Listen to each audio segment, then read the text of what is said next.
Okay, today is April 29th, 2016.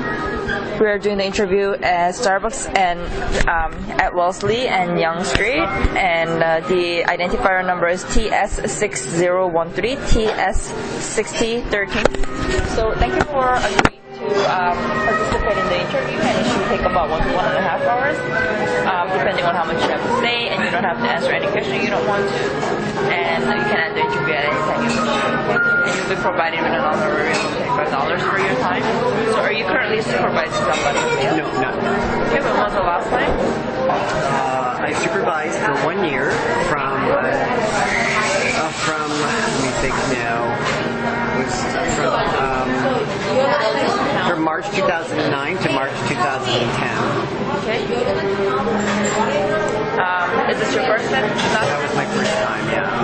When was the last time you And that was the last time. Yeah, that was the only time. Yeah. Okay. You said about 5 years ago, so I guess, yeah. Is that okay? Yeah, that's okay.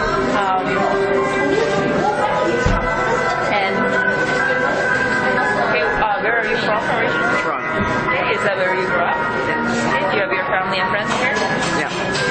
How old are you? I was born in 1960. Okay. Your gender? Male. Your race or ethnicity? Male Caucasian, white Caucasian. What type of housing are you currently in? I rent a one-bedroom apartment. And how long have you been at this location? Well, I lived in Toronto all my life. At this particular address, 1 year. 1 year. Okay, and what's your closest intersection? Davenport and Bathurst. Okay, and what's the highest level of education you completed? College. And how do you support yourself financially? I work as a PSW. What's that? Personal support worker. Okay. What kind of support? Oh, it's for health care. Okay. And do you have any children? Yeah. How many? 2. Okay. What's their age? 28 and 31. And what's your current relationship status? Single. And Divorced. Do you have any criminal record? From 30 years ago. Okay. What does it entail? I don't remember. I was 20 years old. Okay. I don't. Have you ever been charged ever since? No. What is the relationship status with the person that you supervised? He was my brother. Your younger brother or older? Yes, younger. Do you have somebody waiting here? My dog. I couldn't bring him home and make it, that's why. So. Oh, that's why. Yeah, that's okay. He's okay. I can see. Okay. Alright. How would you describe your relationship with him? With who? My brother? Yeah. Oh, really good. But, Did you guys live together? Well, when we were young. Okay. He's in Toronto? Yeah, he lives in Toronto too. Okay, well, what's he charged with? Assault. Okay. Simple assault? Yeah. Assault with... But you see, his girlfriend, who he was involved with, the woman, she was on some, I don't know, she was doing illegal drugs and legal and illicit drugs. Mm-hmm. So she wasn't really well.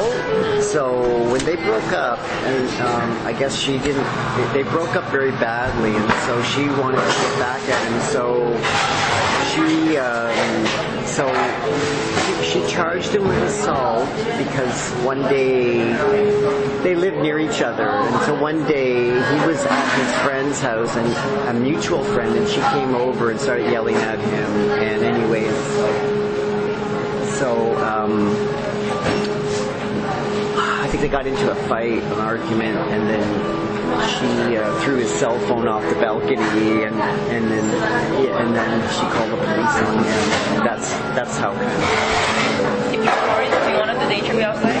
Oh, sure, that would be great if we could. That would be all right. Let's run this for now. All right. Okay, so let's start. Okay, so your brother. Right. So he was charged with.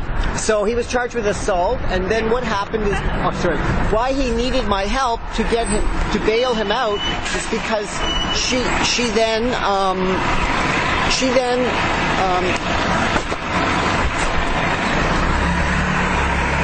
See, the conditions of his bail were he does not go near her. Okay. But what she did is she wanted to get back at him very badly. So she lied. She called the police and said that he was banging on her door. So because of that, then the police came and arrested him again and charged him because he violated his conditions. Because she said that he came and banged on her door, which was... Is it true? No, he didn't. He didn't. Did he have an alibi? Well, he didn't really. No. Yeah. Yeah. But anyway, so he sort of did because actually she was in an apartment building and there was no video. I mean, there was a camera on the video lobby, and so I mean, there was no video of him being there. So. Anyway, so I don't know if that helps at all. Does that my explanation help? Yeah. And who contacted you and asked you to be a surety? I think his lawyer. Okay. When you got the call, what did he say? Well, I think I also spoke to my brother, and I met. He gave me the information which courthouse he was going to be in. He was in Scarborough, and so I just went there, and I have another brother, and so we met at the courthouse,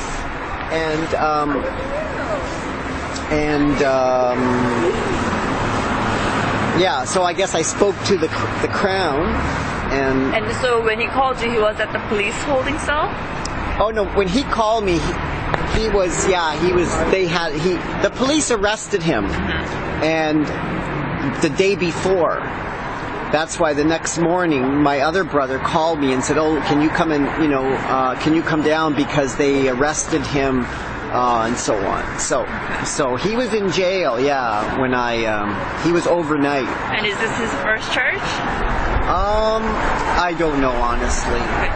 So what went through your mind when you got the call? Oh, well, I was just really happy to be able to help him, if I could help him. At that point, I didn't know, right? Because when I was at the court, they called me up to give testimony, right? They asked me who I am and all 101 questions, and I had to explain that actually he was with me the night that the reason they let him out on my assurity is because they actually released him. He was in custody. They released him, and then she said that he was at her apartment 2 hours after they released him, when he was with me and my other brother. So I explained all of this to the court, and I said we were across Toronto. It takes 1 hour to go across Toronto, right? So she lives in Scarborough, so he couldn't make it from my house. We had just left the courthouse at 2:00, and I'm trying to, it's a little bit fuzzy, I'm trying to remember all the details. But anyway, the long story short is that we went, there's no way that he could have done what she said because he was in Etobicoke almost, and he couldn't get from Etobicoke to Scarborough to do that, and he was just released at 3:00 in the afternoon, and she said he was there at 6:00. So how much information did you have when the lawyer called you? Oh, what kind of information? What do you mean? I don't know, about the case. Oh, I don't think I had much information then. Were you able to speak to him? No, I don't think I was. So before you agreed to be his surety, you didn't have that much information? No, I didn't. Would you have liked to know more information before you have agreed, or would that have not changed? That wouldn't have changed it because I knew the details because my brother Angus, he explained what happened. Yeah. So I kind of knew, and I know my brother, right? So that's why. I mean, if it wasn't my brother, then it would be a whole different scenario. Right. But because it's like your sister, right? If it's your sister, you know them really well. You know, you can tell, what happened and so on. So I kind of knew that. And